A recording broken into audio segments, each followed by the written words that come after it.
Good morning, dieharders. Ready to die hard with vengeance. Ladies and gentlemen, I am the Shogun. And I am joined by Big Al and Syxx, the Trinity Reunites. This time to discuss a shared experience, the shared experience being Robert Pattinson, the Batman. Oh shit, man, this movie. So much to say. I mean, I kind of covered it with, Big Al and our review of it. I mean, if you're listening to this, then all the reviews are, you've already seen a review. If not, then what you doing, man? Double back. Go see the review. Spoiler alert for those who haven't seen the movie. Although if you're watching this, then what are you doing? What are you watching the review for? This ain't the review. This is like a sort of a Talking Dead moment, like of the movie. Like, hey, we've all had a shared experience watching the movie in the cinema at different times of the day, at different days, some even, and it was good. It was good. And this is us coming together right now. Remember that shit from Justice League? Oh shit, I remember that shit. That was a good trailer. I remember people who were like, I'm solely gonna see this movie just because of that fire trailer. And the song they had in that trailer. I want to see where they used that song. I want the Justice League to come together with that song blaring in the background. Like Aquaman flying in with Cyborg going like, my man, come together. Anyway, that's neither here nor there. Anyway, this is the S&W Experience 44. Oh wait, this S&W Experience Podcast 44. I am the Shogun, and here we go.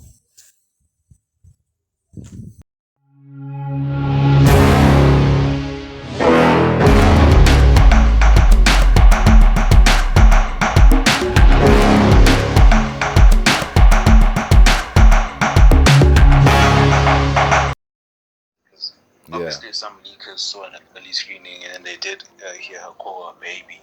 So they said that, and then the other leakers interpreted that as, oh, she's gay. But no, it's not really that she's gay. It's just her friend. Women do call each other baby and babe and honey, or whatever happens to be. Yeah. But yeah, initially I thought that's what it's going to be. Would you make her bi since she's like attracted to Persuade? But it didn't end up being that. So that was interesting, I suppose. It wouldn't have really added anything to the film. I mean... Yeah, facts. But I did get a weird... It was like halfway through the movie, she just straight up stopped looking for her friend. And now she was all about that money. She's like, I need to get that money. Like, Falcone owes me. Weren't you just looking for your friend a minute ago? Like, what happened? I feel like I saw the plot twist coming. I saw it coming based on her reaction in the bathroom. Like, I don't have a relationship with him. Yeah. That to me was like, okay. Bruce thought that she's fucking him, but it's not that kind of relationship. And she was like, I don't have a relationship with him. And I was like, oh, okay. So it's not a fucking one. It's a family one. Nah, but then at the same time, yeah, it's in. She heavily denies it because she explained how they don't. He's just a sperm donor. Yeah. But yeah, it's strange to me though that he's a sperm donor, right? But then they're both gonna come out of a Rolls Royce for the funeral. It gives me the impression that they do have a relationship to an extent, to the point where she probably lives at his place sometimes. I don't know. That was a bit confusing. But yeah, other than that, it was a plot twist that was like kind of visible, like 100 miles away from the moment we really got some proper context, so to speak. Yeah. What do you think? I knew it was coming because I'd watched Batman: The Long Halloween, and in that movie, Selena Kyle was revealed to be like Falcone's kid. So I'm like, oh, that's taken from that story. Oh, okay, I see it. Yeah, I recall that they were going to take from that. Yeah, but died? Falcone? Hmm? Oh, yeah, it shows, like, I mean, it's part of the Riddler's plan. I mean, Riddler's plan doesn't really work unless everybody dies. So, You know what? You know what I thought like was happening. Like I thought that when he looked up at I guess Batman, I should say. When you looked at Batman, when he had tackled him to like save his life and whatever, I thought he looked into his eyes and then recognized the eyes, and I thought he got like yes. or whatever it is. Like, that moment when he looked dead in his eyes, I thought, like, there was a scene where he was like, you know, back in the day, your dad stitched me up, and I saw you. It's like, I remember your face. So, like, yeah.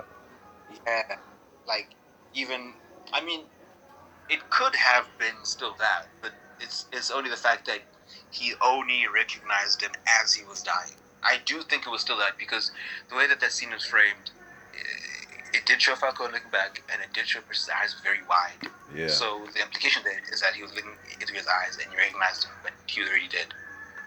Mm.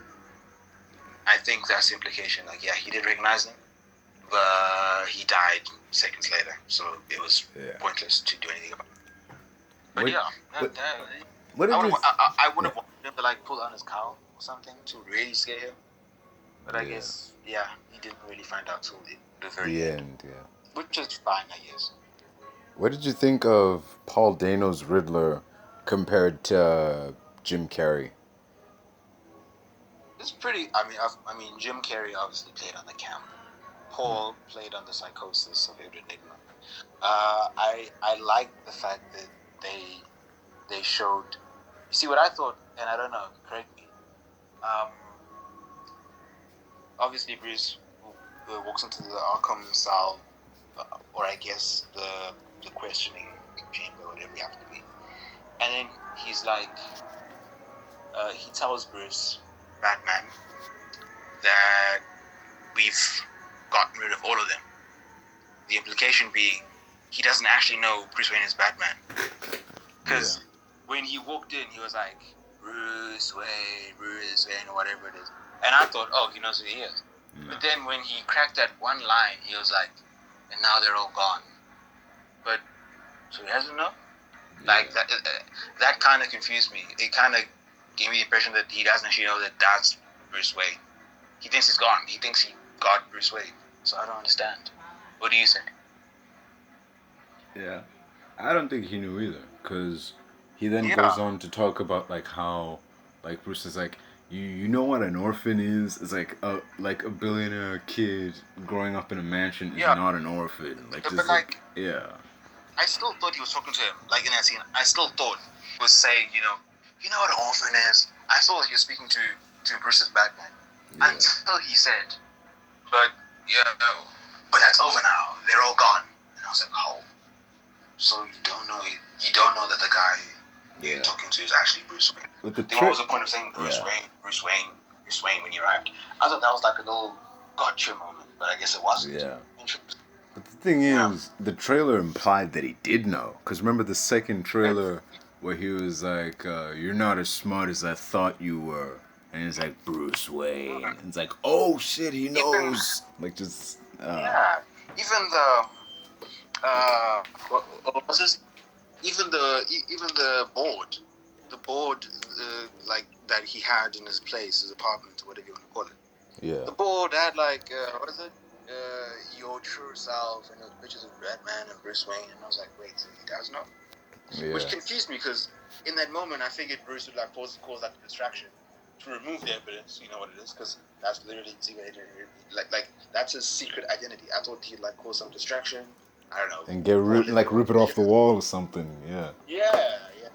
Even the video, obviously it turned out to be a video about him informing Batman about the bombings. I thought the video was about the truth unmasked, as in a video from the Batcave. I didn't think it was something else. Yeah. So a lot of like misdirects. I appreciate that. Because I literally thought he hacked his webcam or whatever the fuck and he got footage from the Batcave. You know? Yeah. Like that scene with the laptop where Gordon plugged in the thumb drive and he immediately like sent out all the emails and shit. Like, yeah. That was... Dude, What did you think about the moment when they get into the car? They're like, oh, the mayor's thumb is missing, and then they find his thumb attached to the drive, and that Gordon is like thumb drive, just wow. Dude. Yeah, everyone laughed. I was like, oh, that's great. I legitimately chuckled. I was like, oh, Dude, I'm like, this is sick, but thumb drive. That's a good one. oh shit. Yeah, that was a pretty funny scene. This movie had a lot of funny scenes. This movie was very dark, but it had a lot of funny scenes as well. Yeah. A lot of funny. It mostly involving, of course, Oswald Cobblepot, and a lot of the scenes are pretty funny. Yeah. Kong nailed that role.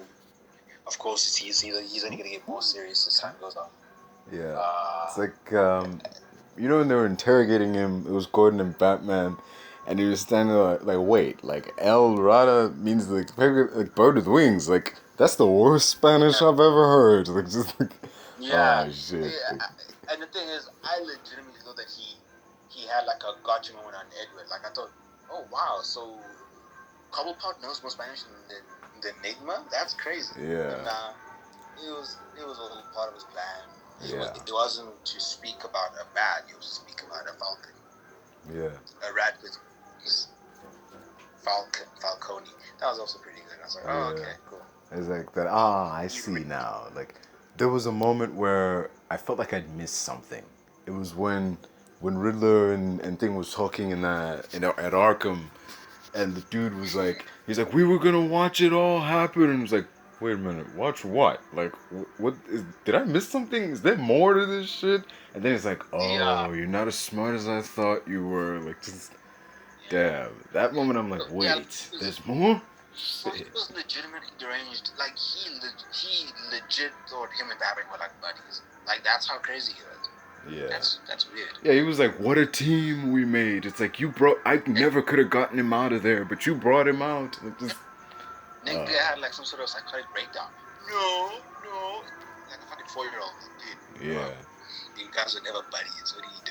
He freaked out. He was like, it wasn't supposed to go down like this. Like, just, what were you expecting? Like, the whole time he thought that they were buddies, which again lends to the theory that he didn't even know that he was Batman because he sent the bomb to Trent's house. Yeah. So he didn't know. He thought that he was dealing with some random guy who stood for the same things he did. Yeah. Inspired him even. He didn't know that was Bruce Wayne. Interesting. Plus, I do like that he was inspired by the Batman because it does play into the theme that, like, Batman, it was that question of like, yo, does Batman inspire the kind of evil that he has to take down? And like, the more powerful he gets, the more powerful the bad guys get. Yeah. Even the thing that Vision was saying in Age of Ultron, or was it Infinity War? It was Civil War. Like, yeah. Yeah, Civil War. He was like, our power attracts. What do you say? Like, our power attracts conflicts. Yeah, our strength attacks conflict. Yeah. Yeah, exactly. So it really plays. It really plays to that. It really plays to that. I can appreciate that, and also the whole thing of, Joker's already in the universe. He already exists. Because I read, not a leak really. It's more like a synopsis thing where it's like, okay, in this world, Batman has already dealt with the Joker. That's why he's in Arkham. But for the mere fact that this wasn't a Joker movie, of course we wouldn't see him. He'd already be in Arkham. Like, when you really want to, if you really look at this. This is a year 2 Batman story, so yeah, exactly. It makes sense he'd already ran into him. Yeah, it's a Batman movie, and him dealing with another baddie. Not that that's his first baddie. No. He has Joker, Yeah. But this is a movie solely about the Riddler. It's basically Hush, Mm-hmm. It's pretty much like Hush, and obviously inspiration from the other run from the comics and stuff like that. But yeah, even in the Hush movie, we didn't see the Joker because it's not a Joker movie. So yeah, I appreciate that.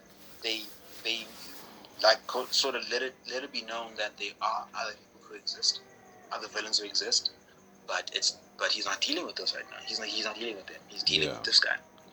Plus, in those animated movies, even though there is a main villain, every now and then we will get like a little bit of Joker or like, oh, here's a bit of Poison Ivy or something, like just for the sake As of, like yeah. a low-level goon hired by some other big gun. Makes sense. But yeah, I appreciate that they didn't really lean on him too much and be like, oh, here's a Joker now. No, just a little, a little cameo. And again, it makes sense. This is Nigma's first time in jail, first time being arrested. He's caught, he's beaten, and in the Arkham cell, he meets Joker, who has already been beaten. So, yeah, cool, it makes sense. And of course, he's speaking about plan of escape. So he will escape, and they'll cause more havoc together as a team, just as he said. So I look forward to that, if it ever will happen, because I know that Matt Reeves isn't a trilogy guy or whatever it happens to be. So I'm not sure about that. I mean, he did Planet of the Apes, so, and that was 3 whole movies with Andy Serkis as Caesar, so like, yeah. But like, this is like a very... Yeah, it's a whole different thing, yeah. Yeah, director's vision, superhero movie where they can decide what they want. It's basically the Joker. Yeah. Like, everything's up in the air. Yeah. With, you think it's too soon to introduce the Joker into this universe that just, like, did its first movie? You don't need to introduce him. You just need to sprinkle him in certain areas. Because that shows that he exists, but he's not currently the center of attention. That's kind of what the DCEU did with Jared Leto's Joker in Suicide Squad, and that didn't work. Pretty much. Let's be honest, that did not work. Yeah, like our true quote unquote introduction was of course in Suicide Squad. Obviously, we had the little sprinkles of he was here when obviously he experimented Robin's suit after killing him, crazy. But we only truly saw him already being the Joker in a green Lamborghini in Suicide Squad. Already being established. Already being, chased by Batman and stuff like that. So yeah, that's cool. Yeah. It bugged me that you had the Joker in your movie and he wasn't the main villain. Back then, that was my biggest gripe with that film. Well, one of them. But like now, it's like you have your Joker in your movie. Thank God he's not one of the main villains. He's just like there in the side. Yeah. Exactly. Pretty cool though. Yeah. I appreciate that they did that. Initially, I thought that was Two-Face, cause like his face looked kind of fucked up on the side. Yeah, I'm like, wait, is that Two-Face? Like, yeah. Same. Like I was like, that nigga is scarred. Who can that be? Can that be like, I don't know, fucking Zaz or someone? Like, who is that? Yeah. Why is your face scarred? But then he said clown. I was like, oh, okay. I know who this is. Yeah. Dude. Clown really just hit it like a bus. Like, it was just like a bus. Yeah. Like, meow. You know who it is now. Yeah, I feel like if they hadn't used clown and continued speaking and then he laughed, that would have been a better reveal. Like, oh shit, Yeah. Because like literally, the moment he said clown, everyone, like our entire group, there's like 10 of us. Everyone was like, oh, is that what they could is? No way, for real, it can't be. Like everyone's like mumbling like silently to themselves. Yeah. And I was like, nah, can it be? It is. It can't not be. You can't use clown in a Batman movie and not have it be Joker. So I was like, nah, it is. So like from that moment, everyone knew. So it's like, oh, okay, cool. Yeah. But still, that was a bit preemptive. But it's fine because you can always be subverted. Anyone can use the word clown. Anyone really. Yeah. But this is DC, and that is a Batman movie, so it's pretty obvious. What I liked about... Dude, it was kind of funny. This movie, you're right, this movie has a lot of funny moments. I like that throughout the course of the movie, nobody calls him Batman. Everybody just calls him Vengeance. Just like the Vengeance. Which makes sense, right? Because Batman didn't really name himself. He didn't name himself. He literally didn't. It's others who named him, Gordon who named him, whatever it is, the media. I feel like, in this, in this film, it was like they heard the story about him beating up those dudes, and he said, "I'm Vengeance," and then saying, and they just ran with so they it. really thought that was his name. Yeah, that's pretty funny. Yeah. So in this world, it was either Enigma or Gordon. Because in the beginning of the movie, right? The beginning of the movie, when the mayor gets killed, and the note says to the Batman, Gordon already knows he already knows who that is. He's like, a note for you. Yeah. So, I don't know. Like, I mean, it's not hard to kind of figure out, okay, the only person who's a bad here is this guy. So it must be about you. But I'm wondering, like, did he already know the word? Did he already know the name of the Batman? Yeah. I don't know. What? It could have been a thing of he was being called that in private spaces, and he didn't really know about that, since he just kept calling himself Vengeance, but not so much as to name himself, but so as to strike fear. Right. But with that scene, dude, like right away, I'm loving this movie, but that right away in that scene when he's like walking past all those cops with Gordon, there was the one cop who like stops him. He's like, whoa, like police. I'm like, dude, he just walked past like 20 cops. Not a single one of them stopped him. What are you doing? You're gonna be a virtuous motherfucker. Please get out of here. Oh shit, dude. But I thought Batman was gonna like do something to him, but he left him. I guess in a certain way, he still respects authority. Yeah. But I feel like every Batman does, kind of. Well, not Ben Affleck. He's still kind of hectic. But there was that scene when he was unconscious at the station and they tried to take his mask. And he immediately like sprang up and started beating people. Like, bro, what if they did take his mask though? Like, that would be crazy, like, you know? I mean, dog, you saw him unmask himself in the Batcave. Oh, he's here. What's up, boys? Oh, what's happening? Trinity Reunites. Shit. It's a movie. But yeah, like, I mean, we saw him in the Batcave take off his cow. How hard could it have been for like 7, 8 cops to do that? And it took him minutes, so long that he eventually woke up. I didn't buy that. I was like, I mean, they had to carry him all the way to the station. You telling me not yeah, one of them maybe was like, hey, let's see. They could have when he got knocked out. I mean, I don't know. Maybe there's like a latch or something that prevents it from being opened by anyone else but him. Who knows? Christian Bale had that thing that, like, when they tried to take it off in The Dark Knight, the dude got zapped. So, like... Yeah, it's zapped. Yeah. Maybe, because he does have zappers in his world. Like his Black Widow, his zap on his arms. That was pretty cool. Yeah. But I love that this one really uses tools. I mean, he used a smoke bomb. That was pretty cool. Yeah. Even though it was like 10 seconds of yes, and then bam, he's hanging off the building again. I was like, oh. I like that he uses his environment as a weapon. You know, like when that guy came at him with a bat, he took it from him and he like chucked it at the other dude.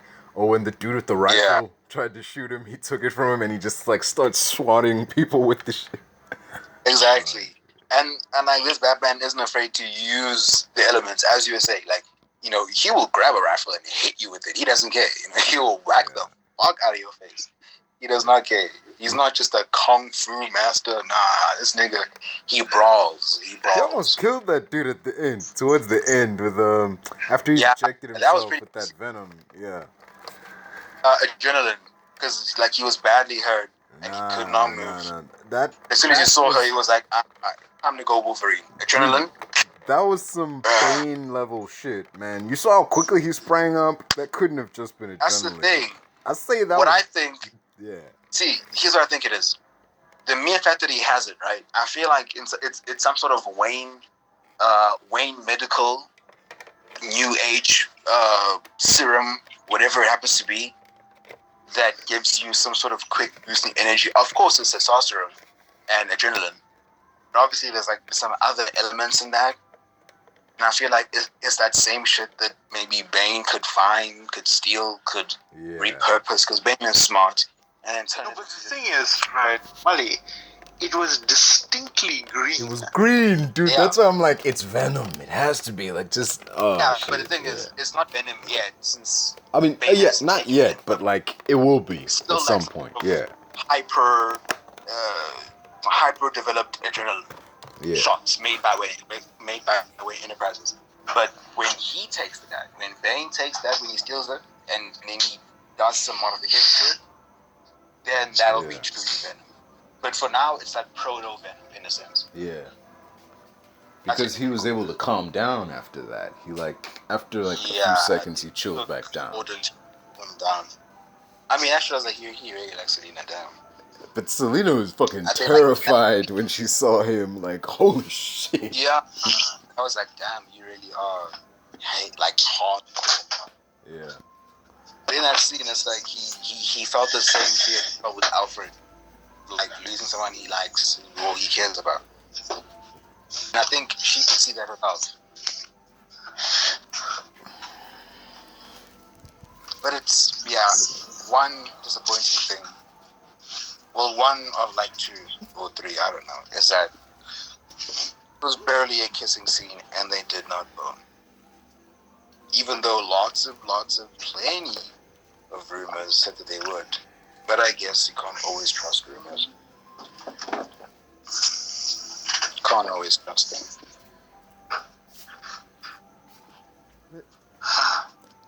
Do you know they filmed some fake scenes for the movie? Fake scenes? Which ones? I know that they did the Joker. Yeah, with the Joker. They filmed some fake scenes where he's a cop. Druid. Druid. In like a DVD. Because Matt did say that they had to delete some scenes. And they just kept the one. That was a nice one, though. They kept that. Hey, what did y'all think of Paul Dano's Riddler? Like, what were your first impressions? Like, the moment you first saw him in the mayor's place?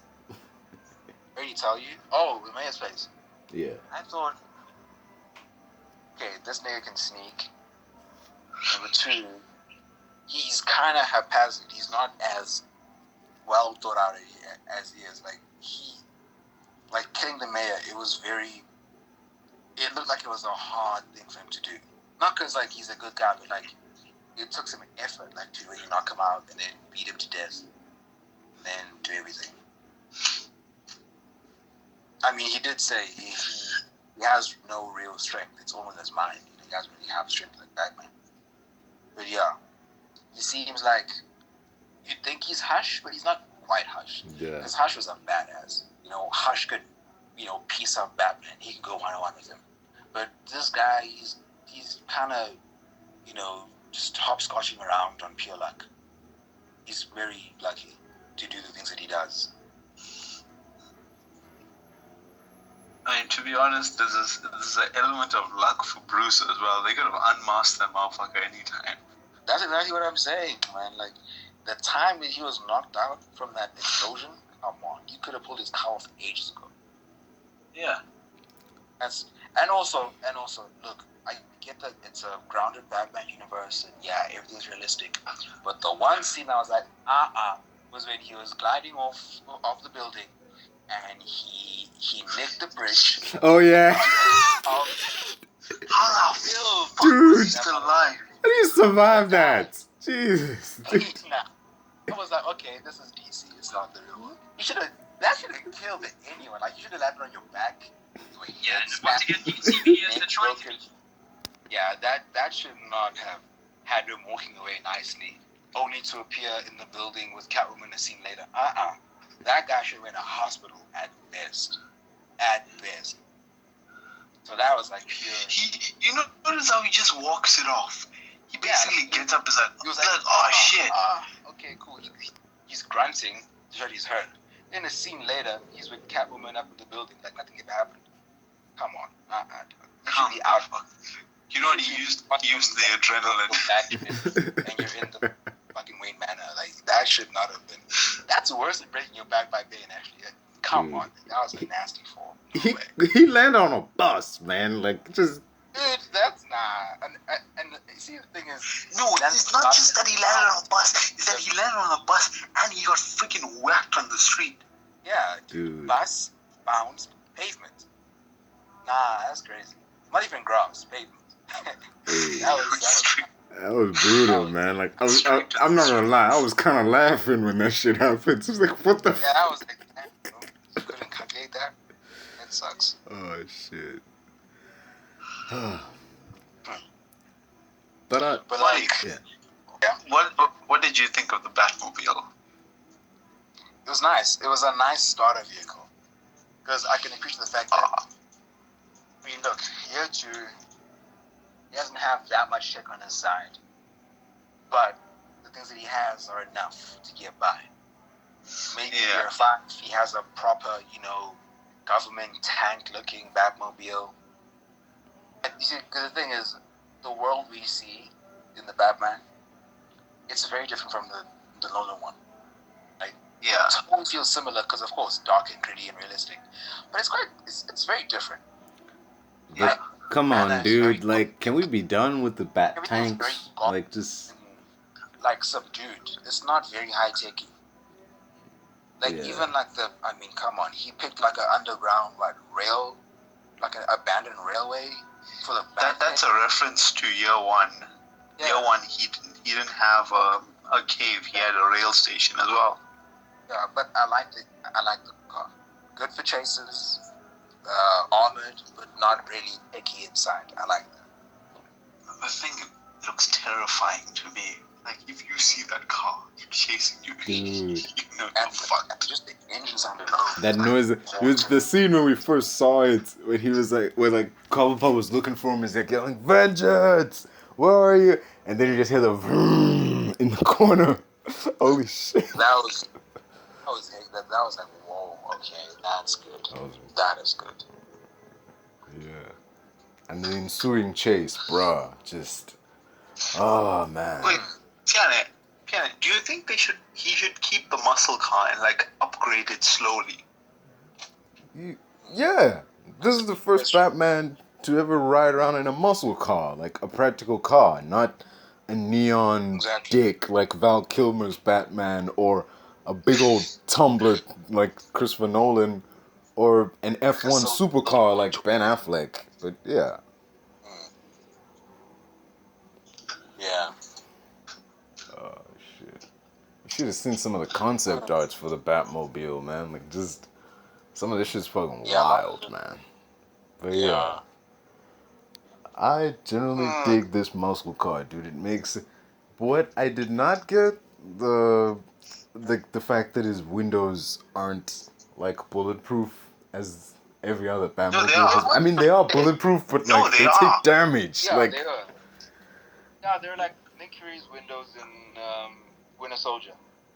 They have integrity to them, but they're not fully bulletproof. That's what I'm saying. Yeah. Like, who's well bulletproof? I think Nolan's were. Yeah, I mean, it was tank, so I mean, yeah, it's a military car, so obviously. Yeah.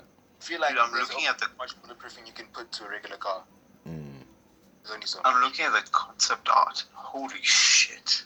It's crazy, right? It's so insane. I love it. But okay, Mark, hear from you. Okay.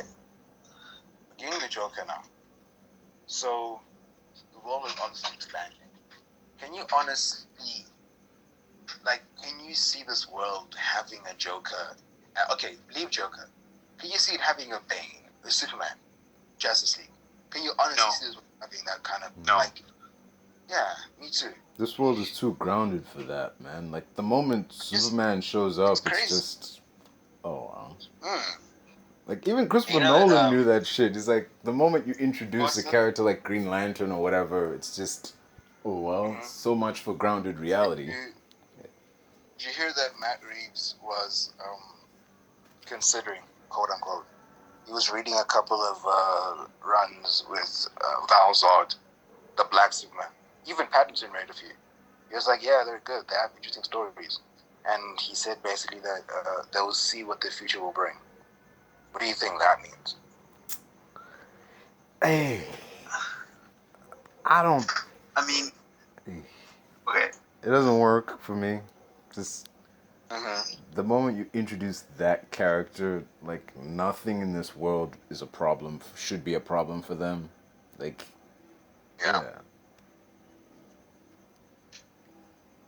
Yeah, I don't really think. Yeah. I can't picture how he would even come in the world. I just can't. with You know what? yeah. You keep Earth 1 for all your superhero team-ups, your DCEU shit. You keep Earth 2, you keep all their stories isolated. You never connect them. Just never connect them. Keep them isolated. Because they'll be so stylistically different from each other that if you try and leak one into the other, it'll destroy one's like whole image and the facade that it's built up. Think about it. You destroy it. That's kind of what happened with BVS, because let's be real here, man. BVS is a Batman movie that just so happens to feature Superman. And Superman does not work in that world, because the Batman story, it's essentially like The Dark Knight Returns, and it's very dark and, the seedy underbelly and all that shit. And Superman is this like hope. It's supposed to be like this picture of hope and, truth, justice, and better tomorrow, that kind of shit. So he doesn't work. It's just the only way to make him work would be to make him like dour and like down on that level, and that just tarnishes, like as you said, that would just tarnish who he is. Yeah. You can't have a DKR Batman without something at least similar to a Kingdom Come Superman. Yeah. That's what it is. To have a Boy Scout next to like DKR, I mean, yeah, we did kind of see it in obviously the original comic run, but even that guy wasn't really so good. That was kind of a Clark kid. He's been a Boy Scout. He's also done some shady things for the government.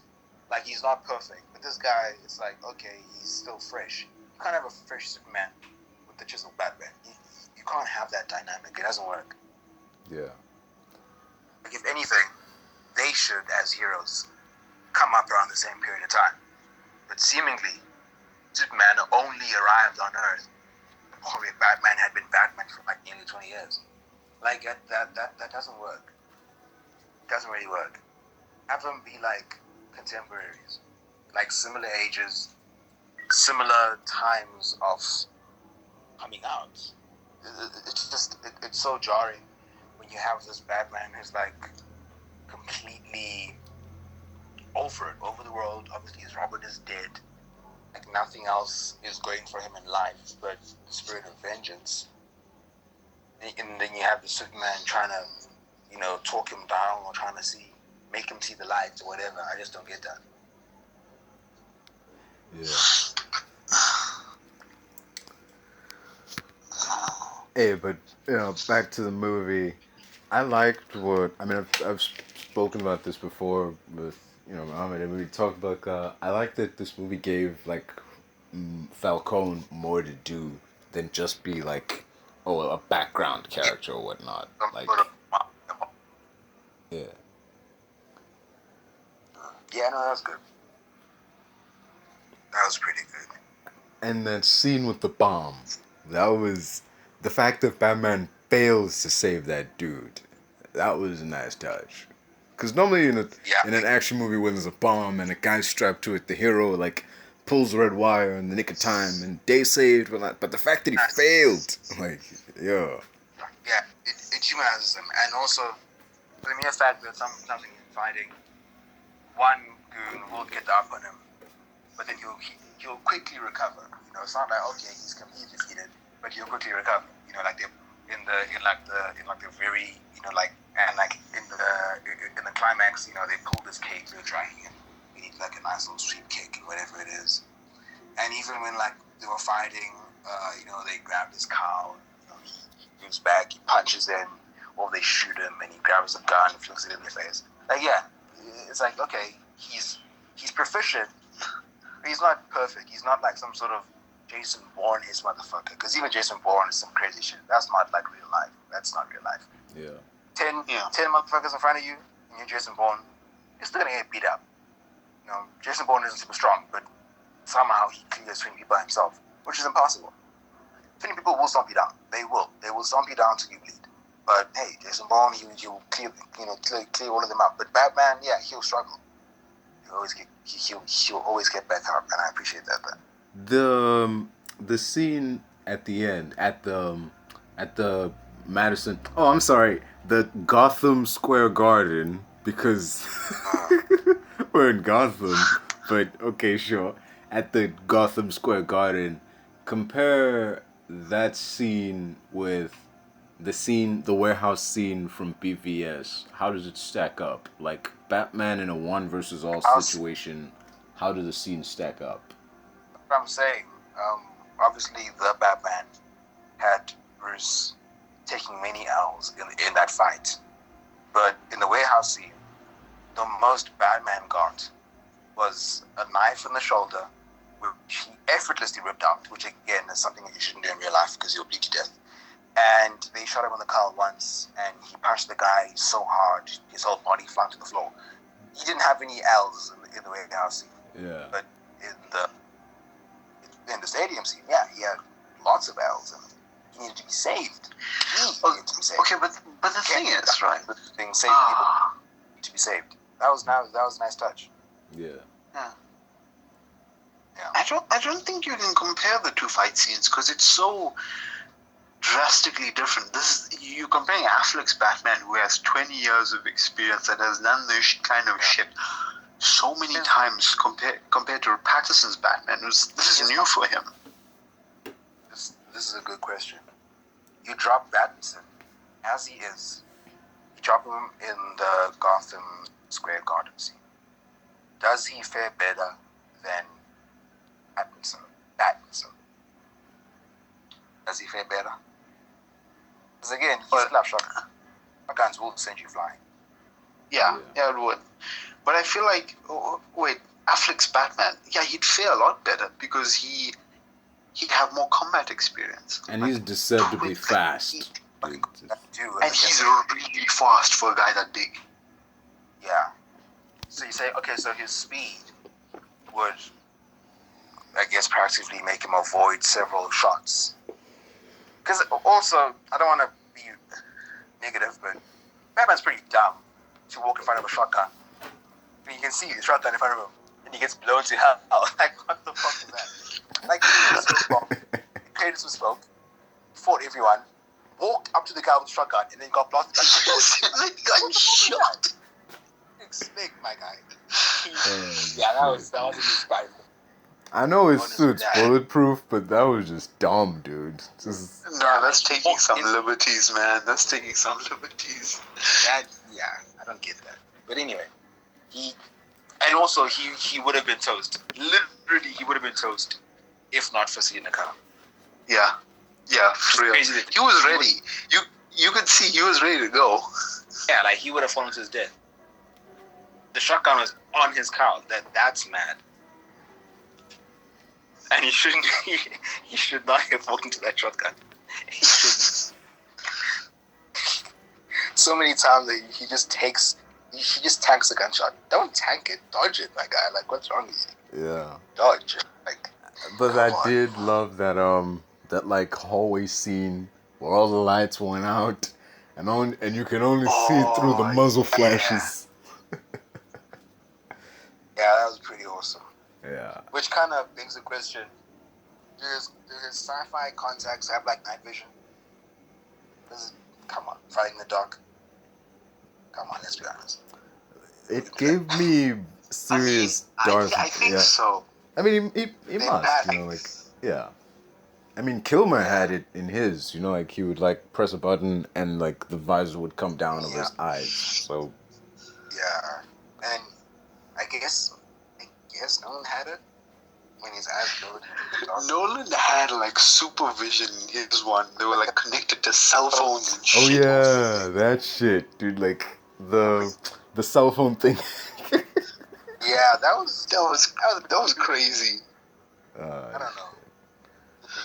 You can use a satellite. You don't need like 10 million cell phones for that. But hey, whatever. Nolan's a genius. Let's not question his greatness.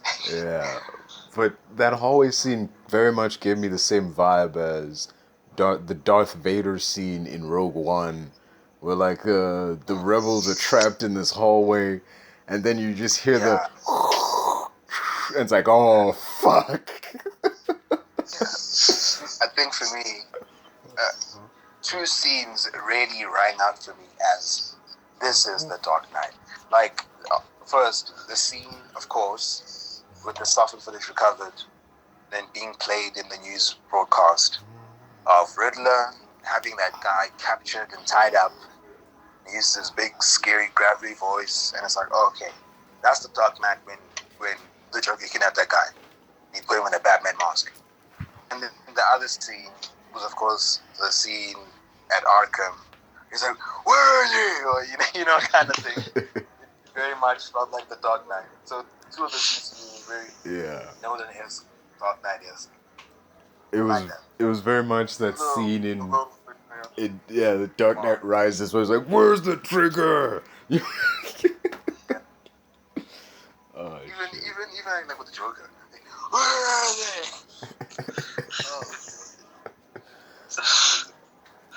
The Bat voice. Hey, whose Bat voice is better, Bale or Battinson?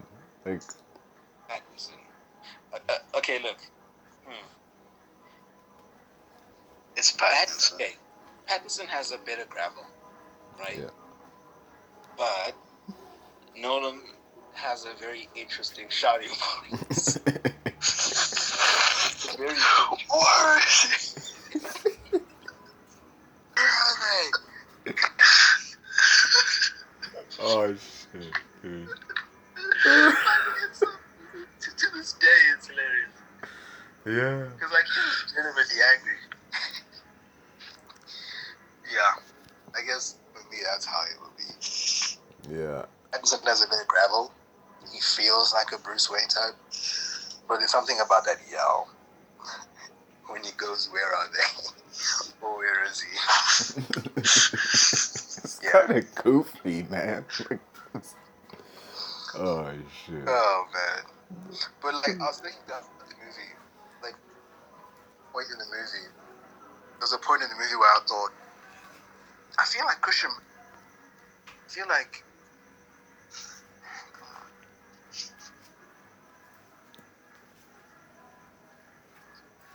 you guys hear me? Yeah. Yeah.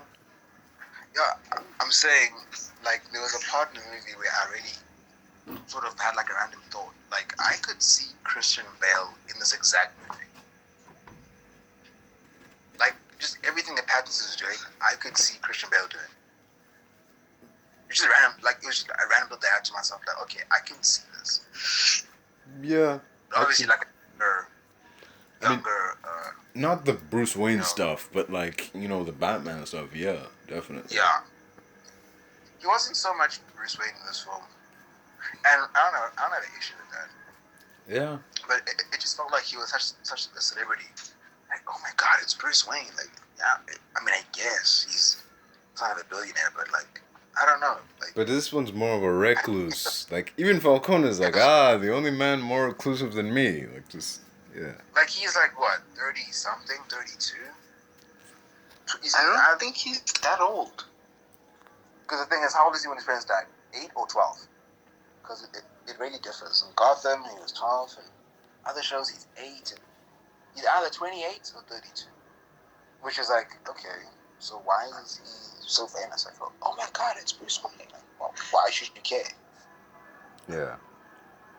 Yeah, it doesn't make sense that Bruce Wayne would have such like a level of clout. I think maybe because of his father, maybe that sort of legacy. Yeah. But he hasn't really built himself. Yeah, like we never seen, like he can't even see that he's like some sort of playboy type. He has no girls by his side. Like, I can understand how Bale has clout. I mean, he buys fucking hotels for fun, right? He's just like the Gotham Bruce Wayne. He buys hotels for fun. He parties with girls. I mean, Russian supermodels. He takes him into like some, yachts and the Cayman Islands. Yeah, sure, he has clout. But what has this guy done? Yeah. Why is he so famous? Why do they care about him? It kind of raised questions for me in the scene where he goes to the nightclub, because the first time he went as Batman, he said you know who I am, and that played out. But the second time he went as Bruce Wayne, he was like, do you know who I am? And they let him in. Like, huh. I feel like it's it's mostly a thing of, okay, he's important, he has money, but who the fuck is the Batman? He's just some guy. So I feel like they didn't really respect him as much. Yeah, he punches people, but they didn't really respect him. But they respect money. They respect doing it. Yeah. Because like, the Wayne family, they ain't just rich. You know, they're old money rich. Like, shit. Yeah. They're like 1800s rich. Yeah. Which is crazy. They even said in that video that Riddler had that like Gotham's founding families were the Arkhams and the Waynes, so they've been there a while. Yeah. Yeah. Wait, so the Arkhams, obviously, they founded Arkham Asylum.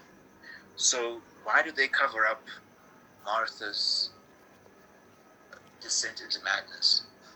Of course they would, dude. They're like the two biggest families, man. You know, they would, you know, you watch my back, I watch yours. Shit like that. No. Do you know it's big? Canes, is it not? Martha's from the Canes. Where were the Canes? Like, they didn't speak about it. Or was this some sort of retcon with Martha's Arkham? I don't get it. No, Martha's in Arkham in year one as well. The story borrows a lot from year one. Yeah. It's like, she's a K, so why is the Arkham family so invested in hiding her death or the fact that she killed her? Because it leads to the story of her Bruce's grandmother. And Bruce's grandmother saw a bat. Yeah. So when she killed herself. Exactly. So, I see, it even says here, the Batman's major retcon ties the Wayne family to Arkham. So yeah, I guess Martha in this world is Martha Arkham, not Martha Kane. Yeah. Interesting. Yeah. So, damn. So it's kind of like, obviously, the Waynes and the Arkhams were like your Ranfund Rebricks of Gotham. They really started the city. Yeah. That's ridiculous money. Mm-hmm. It's ridiculous money. Ah, shit. That's pretty crazy. Okay, what was I watching? I don't know what I was watching where Bruce Wayne corrects someone that he's actually a trillionaire. What was I watching? What is this? Damn, I have no clue. Question I have is, where do we go from here? Because I remember in this one interview, Reeves was like, he thought Mr. Freeze would be an interesting character to work on. So, you see that? You see Freeze working in this universe? I see him working more than Poison Ivy. Freeze? I see him being some sort of disgruntled employee turned corrupt, turned disfigured, frozen, whatever. Because what beef would he have with anything? It would have to be like corruption centered. Somehow it affects his wife. His wife turns sick, turns to a life of crime. Something to that tune. Question I have is who'd play him, you know, because personally, I think Mads Mikkelsen would make a great Mr. Freeze. Oh, definitely. Yeah. Oh, I can agree. Yeah. I like Mads. Yeah. You know who I always wanted though? Yeah. But I guess his time has run out. Who's this guy? Pretty actually, too. Hold on, I'll think of the name now. The one, he looks like Charles. He looks like Patrick Stewart. But the other one is James Mark Strong. McAvoy? No, there's a guy who looks like Patrick Stewart. No, not James. It's some other guy. But yeah, one of them is Mark Strong. I'll remember the name now. Yeah. Mark Strong as Mr. Freeze. He definitely looks the part. Like, right away. Because, like, Freeze is a bald dude. Like, he just... Yeah.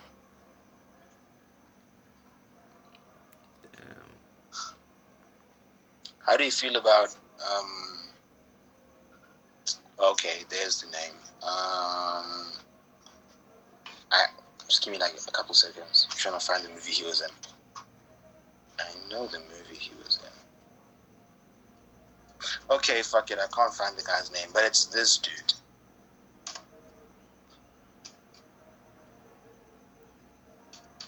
I just sent it now. I don't know if you guys got it. Did you get the picture? No, I haven't seen anything. I don't see anything yet, but... It's this dude. Whatever the fuck his name is. I can't remember. Oh, shit. Yeah, I know that guy. Isaacs. His last name was Isaacs. He was... Damn, really? Yeah. I could see it. He was headed to be... Yeah. Yeah. This is a better picture. He really wanted to be James Bond at one point, but like, you know, he grew out of it once like he felt like he was too old. So then he just like, you know, I'll never be Bond, but like somewhere down the line I could play like a Bond villain, you know, like just yeah. He kind of came close to it in the movie The Tuxedo. Like his character was kind of like James Bond, but like, you know. Yeah. Yes. What do you guys think of Ray Fiennes? Ray Fiennes. As Freeze. He's kind of... Don't see it. Nah, personally, no. It's just in No Time to Die, he was kind of out of shape, man. Like just, I mean, Out of shape. had a bit of a gut to him. They lose in gaming all the time. Yeah. Celebrities, that is. Yeah, it's just. Speaking of Ray Fiennes, that Kingsman movie, the King's Man, y'all gonna see it? Yeah, I saw it I was in Joburg when I saw it. Yeah. It's in the yet. What did you think about it? Probably will watch it. I don't know. Okay. I think I thought it was a bit. It had a very different pace to what I expected compared to the other Kingsman movies. Like it was tonally very different as well.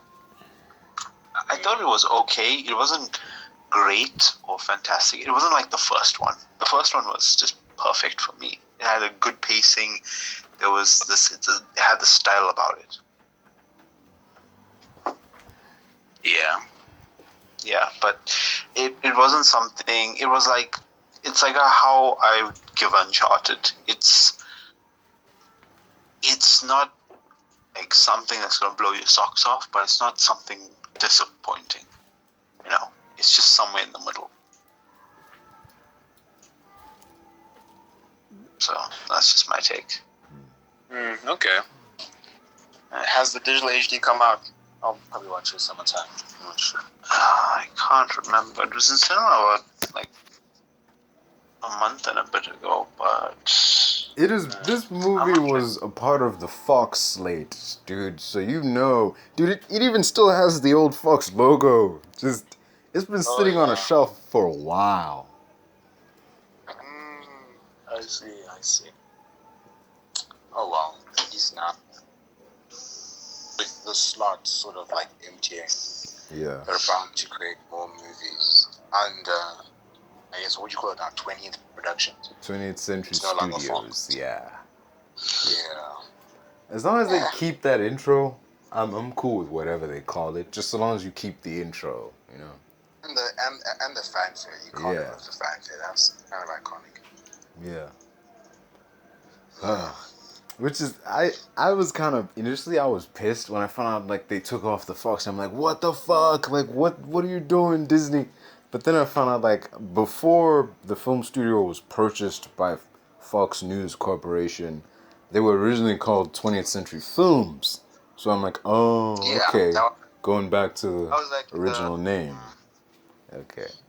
That was like the 1950s, early 50s. Yeah. Early 50s. And then they, after they really became a part of News Corp, That's when Fox News was started. But yeah, early 50s, they were brought and then became 20th century. Yeah. Makes sense. And one good thing Disney has done is, of course, bring back Futurama. And, of course, DiMaggio's back. Because, like I said, Disney was just playing hardball. They were always going to agree eventually after some rigorous negotiations. So, yeah, that's another thing to look forward to. A revival of Futurama. I wonder what it's going to be about, though. Because they've told every story under the sun, so to speak. What more can you speak about? You can't really speak about like Fry and Leon's relationship. Like that's kind of played out. Like I don't know. Where else can they go? Besides crossovers and multi-dimensional adventures. It would have to turn into an episodic thing, not like a very. Well, like Archer. They'd have to stop the serialization. No, they'd have to stop the serialization of Futurama. Because like, what else can you really create as a plot point? Let's be honest. You want it to be like The Simpsons, where like each episode is its own thing. It would have to be at this point because they've really taken every bit of serialization and put it to our screen. Yeah. Everything, like what the company going under, Fry and Leela, the world ending, Bender being a time traveler, or this or that, or paradoxes. Like, what haven't they shown us at this point? What haven't they shown us? Yeah, So, that's kind of the problem, though. But it will be interesting. Like, get it fresh, yeah. I mean, it could be a situation like Adventure Time Distant Lands, because once main Adventure Time wrapped up, you'd think that would be it. But then Distant Lands came along, and like, oh, there's more. He had a lot of holes. Like, there's a lot of things we didn't end up knowing. Like Marcelin's mom, Simon, and all of those years he spent without Marcy. And, you know, what happened to Jake. And, you know, that kind of made sense to be like, okay, that's where they would take it. They would, because Distant Lands was like back, you know, some sort of backflash and this thing and that thing. Yeah. But yeah, I don't know. I guess if you wanna use the Disneyland analogy, then it would be like pre-Futurama revival. So what, like the mid 2500s? Or what happened while Fry was frozen? Yeah, maybe. But then Billy West does say to return, but I guess that's more for like 1990s scenes. I don't know. Yeah. I guess that would be interesting. You know, seeing the 2000s, seeing the 2100s, 2200s, and so on and so forth.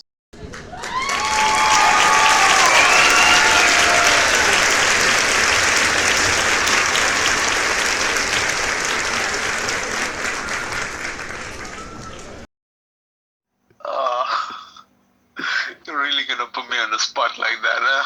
Yes. So to throw the man the proverbial bone, why don't we talk about something rap related for now? Like just. I don't know. I think, I mean, Denzel Curry has been releasing new tracks for his upcoming album, and it's been pretty good. I don't know, Mali, do you listen to Denzel? Here and there. When's it coming out? I don't know. He's been teasing it for like about a month now, and he released a new track with Slow Tie. I can't recall the name, but yeah, it's the two preview tracks. The one is Keep On Walking, and the other one features Slow Tie, but I can't remember the name. They're both quality stuff. Okay. Yeah. Leto, what have you been listening to? I haven't really been following much about rap. No, the closest thing I came to that music-wise was yeah. What was it? I found out that fucking MGK was doing the soundtrack for the WWE 2K22, and he's even going to be a playable character. And I'm just like, oh, okay, that's make Eminem a weird. playable character. Yeah, that's what I'm That's what I was thinking. You're like that'd be. But then it reminded me of Def Jam, the video game Def Jam Fight for New York, and I'm like, yo, because Ice-T was like they should do a remake of that, and I'm like, yes, definitely, and get some modern guys in there. We can finally get like, I don't know, fucking Lil Nas and I don't know, man, just some good names. We can get ASAP Rocky. We can get ASAP Rocky and like the whole ASAP crew. Because, you know, there's Ferg and then there's... Yeah, nobody really remembers the other ones, do they? Yeah. We get fucking side Fred characters. Durst versus Eminem, or I don't know, just something. Shit. Or I dropped Drake as one of the names that could be in there, and the guy was like, no. Nah. Like Drake ain't no fighter, man. Just oh shit. What about you, though, man? Like, what two rappers would you want to see go at it? What, like fisticuffs? Yeah, like it would be an interesting contest. Oh, that's pretty easy. There's this guy. In terms of like fighting, right? Fighting. How about brawling? I want to see Kanye versus Pete. Kanye and Pete. Who would win a fight? Just fisticuffs, just brawling, fist and fist in your face. Who would win? Because Petey's taller, so he has more reach. Petey's like 6'4". That nigga's a giant. Man. Kanye's like 5'6", 5'7". He's like 171 or something. I don't know, 173. He's kind of tiny. For like the world. But yeah, I would want to see that. Oh shit. Kanye and Pete. Damn, man. That should be good. No cap. Yeah, it'd be funny as Jig fuck. is the referee. Like Kim is the referee. Yeah. Oh shit. Or Amber Rose. Yeah, she's used to fighting men. I mean... Yeah. Also, again, this is a big one that I guess people really want to see done is Eminem and MGK. Yeah, that was one of the ones I was pitching for, like just Eminem and MGK. Like that would be Like, yeah, the beef is very much there. There's real hate, but who would win in a fight? Who would beat the fuck out of the other? Who? Cause like MGK, I mean, he's not like a buff dude or nothing, but he ain't no chicken shit either, man. Like just. I don't know about that. I don't know. He's a very he's like a Vanilla Ice type, Really? but like a different genre. Really? He paints his nails. No Yeah. ice. And you a doctor guy for painting his Vanilla nails? Ice. Yes, Vanilla Ice. Oh, shit. Vanilla Ice grew up in like the projects. He wasn't like a suburban kid, but that's like MGK. He's just kind of like a white guy. It's taking things as they come. He's not really like on some gangster shit like that. I want to see Pusha T fight Meek Mill.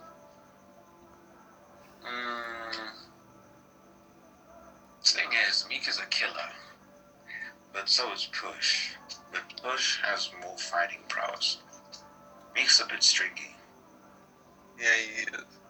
Yeah, Meek has killed people, but with a gun. Pusha, he used to sling, so he very much had to learn how to defend himself. Yeah, Pusha would take it. Ultimately, he would take it. I would want like a battle royale with every rapper named Lil. Whoever's left standing gets to keep the Lil name. All these other motherfuckers gotta. Lil this, Lil that. Yeah. Get How would Lil Wayne carry next man? like Lil Uzi, fuck Lil Pump, Lil Xan, all these motherfuckers. Just I feel like the first guy to get taken out, he'd be like Lil Xan. why? Have you seen him? You seen him recently? The dude is just He like looks- pathetic. He's like a kid, he eats glue. Like one of those kids in kindergarten. I remember the He was- stories. Kids who eat One glue. punch. Like, literally. Oh, One punch would he'd be out of it. And you know who would throw that punch? Lil Pump. oh shit. Damn, dude. Just. He would be out of there, bro. I was gonna make a really dark joke, but decided against it. I would be, speaking of Lil Pump, like of the people I'd want to see him go up against, I'd want to see Lil Pump and 6ix9ine. Like just Oh, man. the two rainbow head motherfuckers going at it. Just I would take it. You would take it.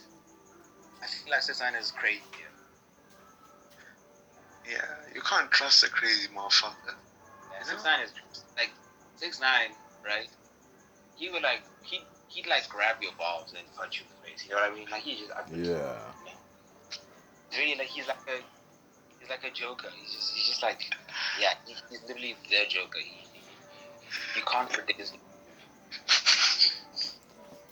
grab your nuts, like punch you in the face or punch you in the throat. He's kind of crazy like that. Yeah. I'm getting a call. Yeah. Hang on.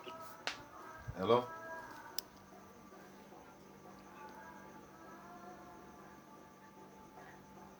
Okay. What, you want me to sit there? Okay. I mean, At least 6ix9ine, he's crazy. Crazy motherfucker.